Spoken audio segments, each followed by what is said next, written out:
Yang lama tu potong sama rata je. Nanti sambung satukan je.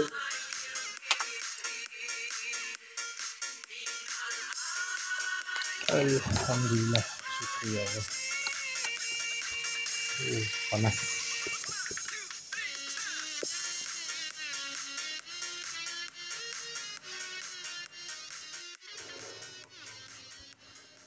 Syukur Alhamdulillah. Assalamualaikum, bertemu kita pada hari ini. Syukur Alhamdulillah tuan-tuan dan puan-puan. Hari ini 15 hari bulan 3, hari kedua saya berada di rumah customer ni. Okey, untuk kerja kat atas ceiling, Alhamdulillah dah 100% siap.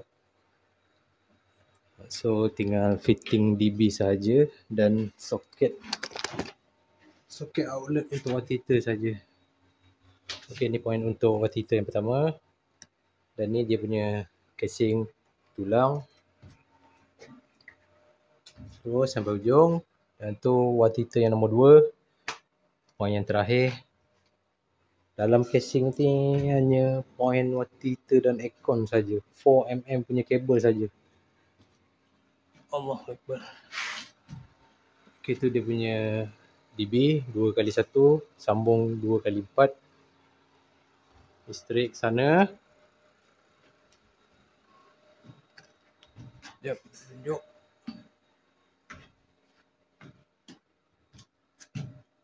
Turun ke switch. Ni point untuk aircon. Pun sama, kabel kita bagi 4mm. Straight sampai ujung sana. Turun ke bawah sana. Tu dia point untuk soket outlet untuk aircon. Pun sama, kita bagi kabel 4mm. 2 point water heater, 1 point aircon. Okey, syukur Alhamdulillah. Saya nak settlekan kerja bahagian bawah. Alhamdulillah, belah atas semua dah selesai.